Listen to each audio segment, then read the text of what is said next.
If you ever have a thought about selling your home at any point in the future, whether it's now or 20 years from now, there's one thing that will absolutely destroy the value of your home. The good news is I'm gonna give you the secrets to make sure that doesn't happen to you so that you can maintain the value of your home and get top dollar when you do go to, in fact, sell your home.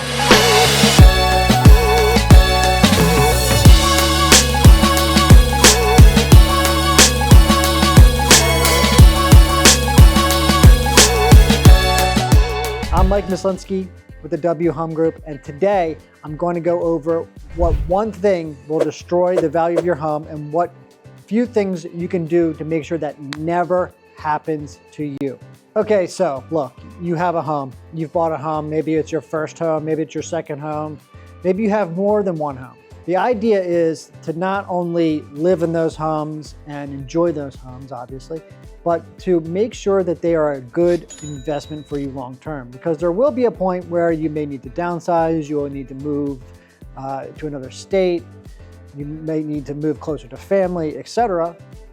So you want to maintain the value of that home so that it does, in fact, appreciate, like you see on TV, you see on the media, you know, home prices are rising, this, that, and the other, right? So that only applies to homes that have been, well, it mostly applies to homes that have been at least generally kept up with.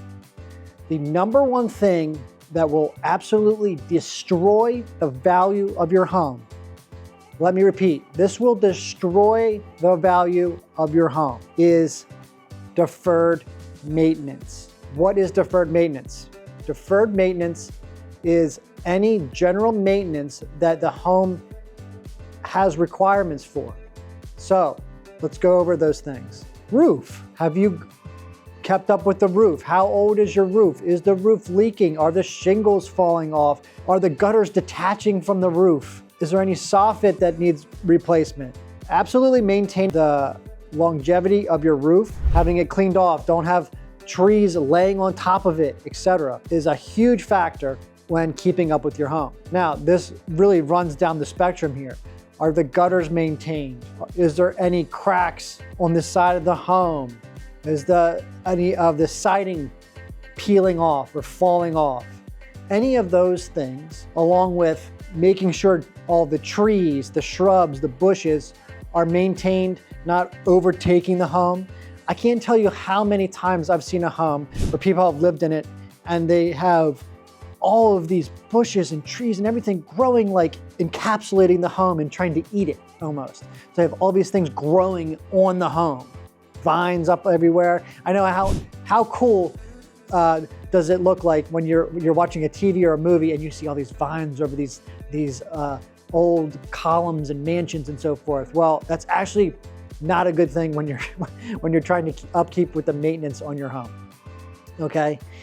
Also, regular service on the mechanicals in your home. What are the mechanicals? Your HVAC being number one. All of your vent and the system that it goes along with that. Maintaining the service, having regular service every 6 months or so as the seasons change and progress can go a long way in not only preserving the life of the machines that are in your home, but when you go to sell your home and you can provide records like that, it goes a long way.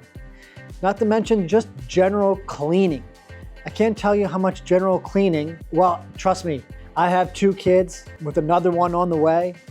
I can't tell you how much cleaning I'm always doing, right? Cleaning up, making sure things are wiped down, windows are washed, dusted. All these types of things go into the long-term life of your home. When you let these things pile up and compound, and that's really the key to all this, is these things compound and they lay on top of each other and they get worse and worse and worse. And they don't just get worse in a linear sense, it's very exponential on how these things can really deteriorate your home. Doing all these things, this is all kind of like the general terms, but like, look, if you want to get a new washer or a new dishwasher or things like that, that's cool. those things are replaceable and very easy. But like when you go and, you leave bathrooms uncleaned and mold starts to grow, and you let sinks, drip and leak for time and time, and it just gets worse and worse. All these types of things, it just absolutely destroys the value of the home. Now, what can you do to make sure things are done properly? And what can you do to make sure things don't get so out of hand that when the time comes to sell, you have all these things to take care of? And trust me, when you meet with your agent and you go through the home and you walk through the home and you're working with he or she, and all of a sudden they're pointing out all these things, and now you're getting emotional about your home and you're almost turning a blind eye to it. That's what we don't want, because when you turn a blind eye to it, trust me, a blind eye will not be turned by a buyer when they go and they're going to look at your home and look through your home. What can we do to make sure things are taken care of? Working with an agent, at least connecting with one. You don't need to be selling right this second, but reaching out to one and going through a checklist to make sure things are taken care of is a huge deal when preserving the value of your home. Before I forget, in the comments, make sure you put your favorite home tip to preserve the lifetime value of your home. Now let's get to the others. Then let's talk about power washing, right? So power washing, man, it sounds very daunting. It sounds like there's this big machine that's really loud and this really powerful hose, this, that, and the other. You can go to Home Depot and get a really easy one. It's maybe for $100, and it essentially just squirt down your home. All of the grass and the environment tends to leave this mossy green or brown, depending on where you're at, and it leaves like this film that's on your siding or the side of your house. That will deteriorate your home, believe it or not. Not to mention, does it look bad, but we want to make sure that that is off of your home. It will get there, of course, but you got to periodically do it. Do it once a year. You'll thank me later. Getting that off all of, the banisters on the front porch or the deck, all that kind of stuff. Getting a good power wash will save the life of your home. Next is, and this is probably the easiest one out of all of them. However, it's going to be the biggest pain in the butt, because it's so easy that having somebody come out and do it is almost doesn't really make sense, but it always depends on your schedule, of course. But it is caulking around the windows, the doors, the trims, etc. So just because the house was built doesn't mean everything is going to last forever, right? I think we know that by now. But what you can understand is these seams between windows or door frames, trims, with the weather changing, it expands and contracts over and over, over and over and over and over. And eventually it just wears out and just cracks, right? And then you have like these slits, specifically around like door frames, right? You start to see where there's just cracks, right? So you need to fill those up. So not only are you keeping rodents and bugs and those types of things out of your house, which is always a good thing, right? We're starting on the outside, protecting the inside, but it'll help with, some of keeping the air out or in and out, depending on the season, of course.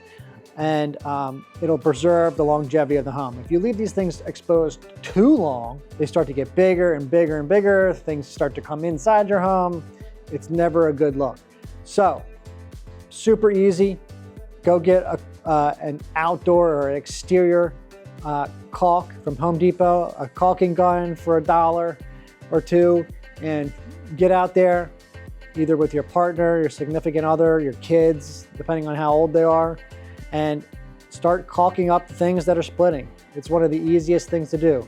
Not to mention, especially like on some garage doors, you have around the frames, they will start to split too, so getting some caulk in there and insulating those back up is also a really good one.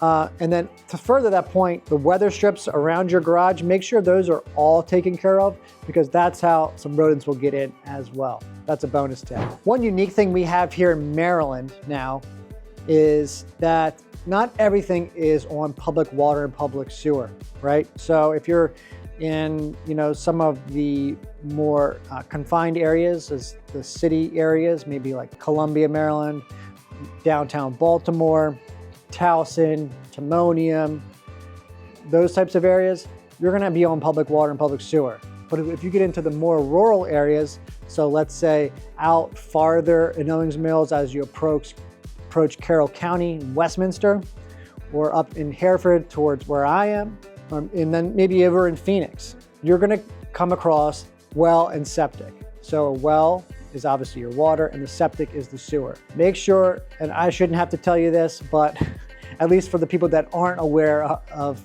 how a well and septic work, you need to make sure that, number one, your septic is pumped, at least every 2 years, but let's call it every year and a half, right? And it depends how many people are living in your home and how big the septic tank is that you have, right? And this is all buried underground, mind you. When you have your house, you know this. Once you buy a house, you know this beforehand, how big it is and how many people it's suited for. But you need to make sure that that is pumped at least every 2 years, because if things start to sit in there and kind of just essentially grow fungi, and everything, because it is, the things that are flushed down your toilet more often than not. This can really lead to some decay and buildup. You want to make sure that that thing is nice and clear, humanly possible, to make sure you get the longevity of your septic system, because the septic system is extremely expensive. And then there's the well. So you want to make sure that the well is working right, it's pumping correctly, you're getting the most gallons per minute that you possibly can from your well, as well as that the water is safe to use and to drink. So having it regularly tested, maybe once a year, maybe once every 2 years, is always a good bet. All right, and then these last two are probably the most easy ones out of all of these, I'd say, and then just depends on your level of tolerance, of patience, I should say. But the first is obviously getting your HVAC regularly serviced, having a technician come out, and we have some very good ones that we partner with to make sure that the system is running to the highest degree of its functionality. I can't tell you how many people neglect this, and then all of a sudden they wonder why their system is broken down. And hey, you've heard stories, you've heard all the horror stories, whether it's from a friend, it's from the internet, whatever, about having to replace your HVAC. It sucks. It is not a good feeling, right? So we want to extend the life of that. Things these days are made not to last like they used to years ago. So regular routine maintenance is required. They don't say this, but it is required to get the longest lifetime out of these systems. So every 6 months, have your technician come out, give it a good routine tune-up, as they say, so that you get the longevity out of the system. And then finally, this is probably the easiest, but it is the most, test of the patience, is caulking around your showers. Eventually, the caulk will fail in and around your shower. So you're going to have to caulk at some point, whether you like it or not. I just had to do it on mine. I had a leak behind mine. Like I said earlier in the video, I got a lot of builder grade stuff in my house from when I bought it. So I'm preserving the life of my shower by ripping out all the old caulk and putting in all new caulk. So that's all around through the grout lines around, making sure everything is sealed up, because eventually Mother Nature finds a way, whether it's manufactured inside your home or whether it's outside your home, for that water to get through. So that routine maintenance in and around your showers will help the longevity and the value of your home. Okay, those are my favorite tips to prevent the value of your home being destroyed, right? So if there's any that I missed, please put those in the comments. Be sure to check out our other videos on getting the maximum amount for your home, whether you're buying or selling now and in your specific area. I'm Mike Mislinski with the W Home Group, and whether you're looking to buy, sell, or invest in and around the Maryland, Baltimore area, be sure to give us a call, shoot us a text, and we'll catch you on the next video.